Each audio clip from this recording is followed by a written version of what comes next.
Hello. Normally when I film these videos, I have like a script that I write out, but I'm trying something different.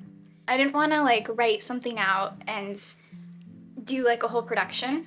I felt like I just wanted to try my best at articulating my thoughts without a script. So we'll see how that goes, I guess. This is my comfort tea, by the way, because I'm actually quite nervous to film without having like something to read off of. It's lukewarm. Okay, what I want to talk about is this. It is the crux of why I'm feeling so compelled to just turn on the camera and record. When I picked it up, I was like, you know what?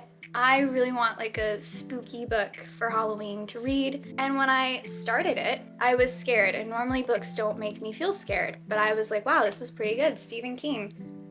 Who would have thought? A good author. Controversial person, but good author, I think. Also, fun fact, this is the first edition of the book. My stepdad got it for me very recently because of how much I have not shut up about this book. I thought it was very sweet. I think it's actually a library book because there's like this thing in it, but I don't know. I did not expect it to end up making me cry for...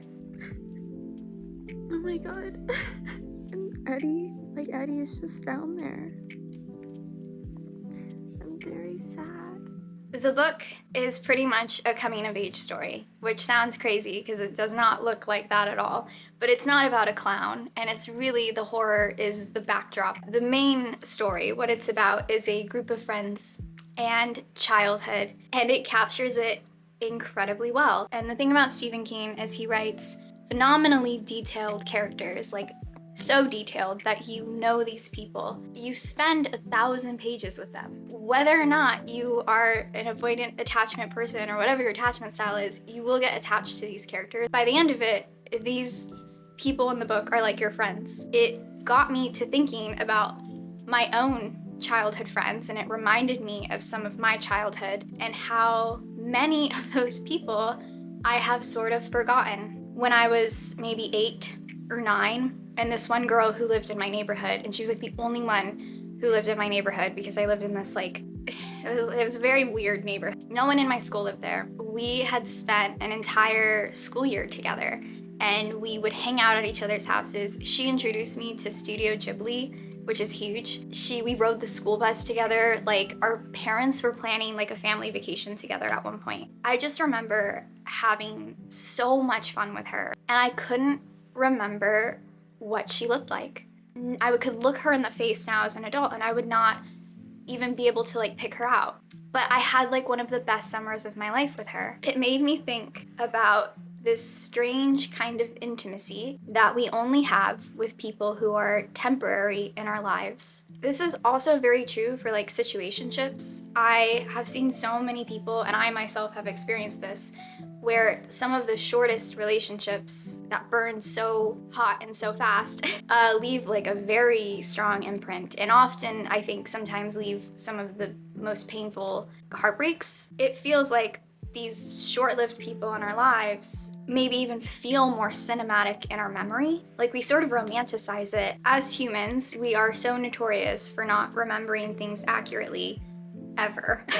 It makes good art. We don't remember people accurately. We don't even remember events accurately, but we remember how they made us feel, which is honestly sometimes more important, I think. Nostalgia, I feel like, smooths the edges and reshapes completely what we thought about in our past and the people that used to be important to us. There's this thing in life where we never ever are able to control the last time. Like the last time that we will ever talk to someone, or the last time we'll ever see someone, because there's something so mundane about it.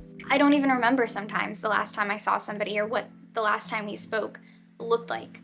Like, we're really obsessed with endings, I notice, as humans, and I think it's because of our relationship with death. The ending, I think, is not even the most significant part, and it seems that when it feels like a story is not necessarily finished, or people just leave unexpectedly, it is so painful because we want this like clean ending, which in real life is so rare in my experience. It's so rare to ever really get a clean ending with anything. When time passes and you have time to now look back and even have the opportunity to sort of reshape events, even without trying, we mythologize our past so much that we completely rewrite it. People that I've had some of the most meaningful experiences with are sometimes people that I've maybe known for like a few months or even a day. I've had encounters with a person that I met on a night, on an evening out, and it was so fun, and I just never talked to them again. There's actually one story in particular I want to talk about, which happened not in my childhood, but in my adulthood a few years ago.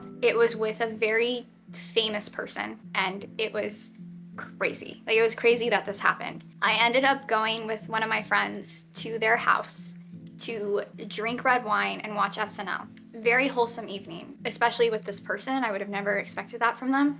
But the whole evening, all we did was talk.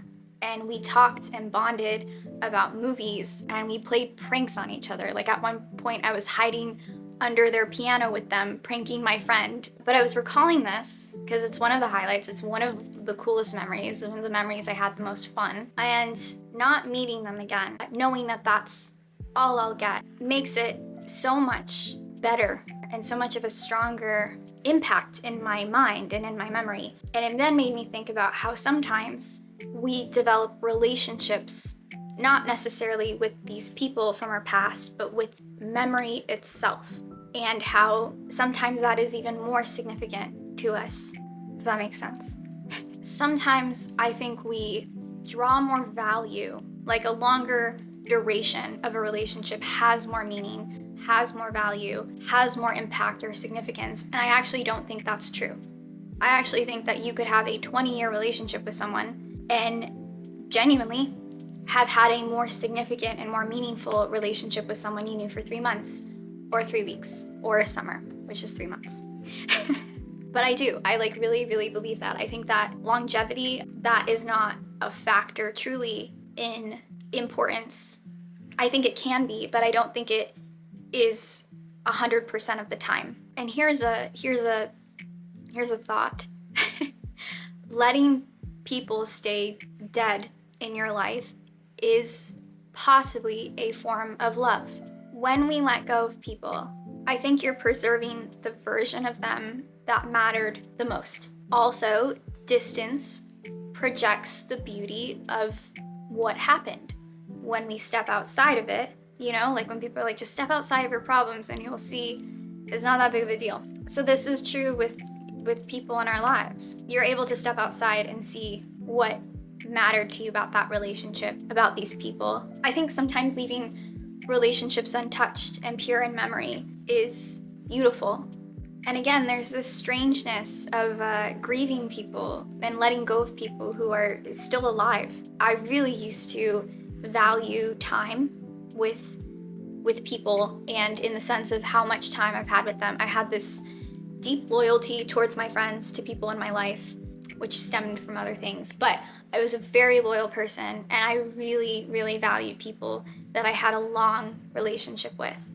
And it was hard for me to let go of that because I felt I was doing a disservice to a relationship if I felt I wanted to let go or I needed to, because I was like, well, that's crazy because I've spent all this time with them and now I'm just gonna move on and let it go. That felt like insane to me. And now that I've gotten older and hopefully a little bit wiser, I don't know, I see that's not true. Having relationships and building things with people and having it then collapse or fade away doesn't mean that you've failed or that something is ruined, that you don't need to have this one long great love or this one long great friendship or dynamic with someone for it to be successful. On a truly personal note, I wanted to talk about childhood, and actually specifically childhood trauma a little bit. I lived about almost 10 years in one specific house and neighborhood. And this was the neighborhood of the friend I talked about earlier, the girl I had this wonderful summer and year with. This neighborhood was a community at one point.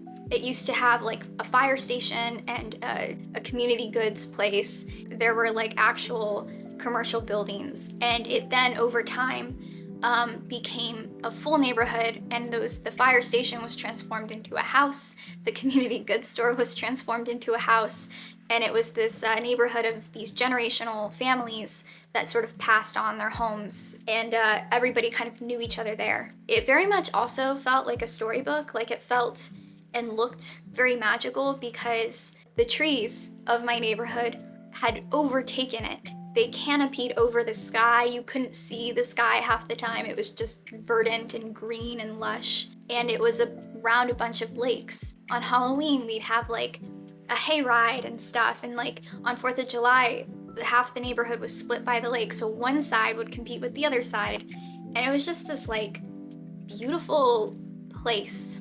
I really like hold so much warmth and nostalgia for that place, and there are so many times I've actually wanted to go back and visit it, like to walk down the street, but I never have stepped foot in that place again once I moved out of it, because there's no point. It's not like I have to go there. It's not like there's a reason for me. It would just be for me to relive or reestablish this feeling I once had, and I want to go back to that place to feel that magic I did as a kid, but it wouldn't be there.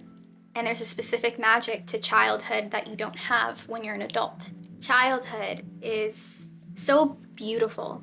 Even when and if you've had one wrought with trauma, there is this magical shield that you have as a kid, because when you're a kid, you have magical powers.